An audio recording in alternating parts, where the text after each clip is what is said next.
Are you ready? Please get ready. I tell a tale that's not pretty, but real. Are you ready? Please get ready. I bring you tidings from letters without seal.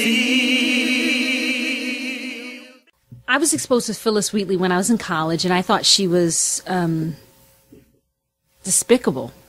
I really despised her. I thought she was a sellout. I thought her poetry was kind of boring, and that she didn't really take pride in her African heritage.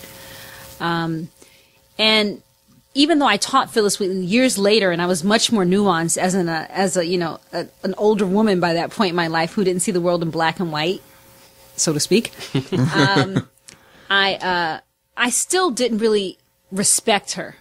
And what I'll tell you is that Phillis Wheatley, when she was brought up from West Africa, she was raised, she was bought by a wealthy white family.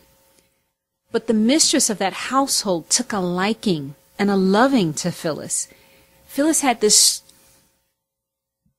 genius capacity for language. She just taught herself to read and to write and to speak English, and eventually they tutored her in Latin and Greek and mathematics and astronomy. She was just this amazing genius kid. And her mistress became more and more committed to her.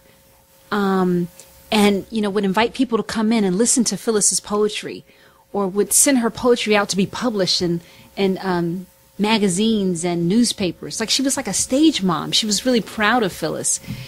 And so I started to think about, wow, what an interesting relationship. And what is it like if I was 7 and I had gone through the Middle Passage, just 6 to 12-week journey over an ocean, chained, and, watching people die and people get whipped and sick. I mean, what if I had gone through that trauma and then I got here and then the person who offered me love was this mistress, was this someone who simultaneously owned me? It's a complicated position. And because I grew up in foster care, it started to ring bells with me of being incredibly vulnerable and needing the care of an adult.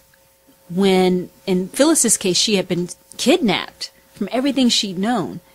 And all of a sudden I just started to really appreciate how complex her situation was, and the fact that she was publishing when she was still enslaved.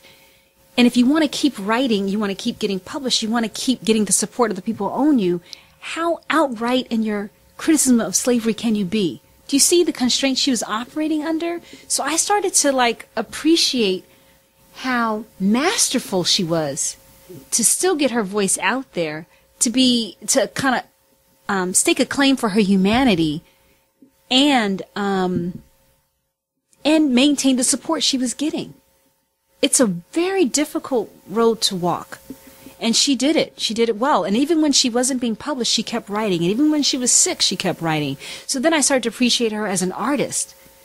Again, looking at my own self, to be an artist it's a path fraught with uncertainty.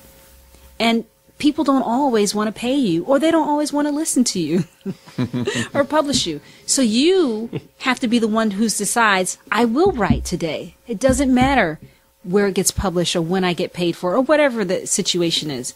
I'm a writer, or I'm an actor, or I'm a painter. You make that declaration. And that's something else I got from her. And she declared it, and she did it. And even when she lost her white benefactors because they died, she still wrote.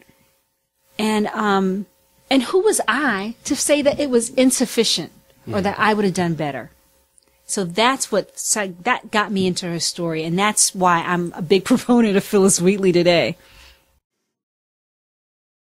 Are you ready? Please get ready. A story has been told, a song sung.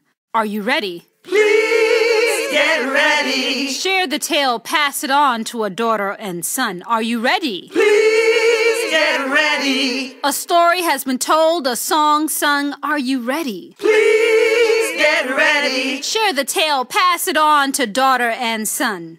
Little ones and medium ones, pass it on, pass it on. Black ones and brown ones, Pass it on, pass it on. Old ones and young ones, Pass it on, pass it on. large ones, round ones, Pass it on, pass it on. Pass it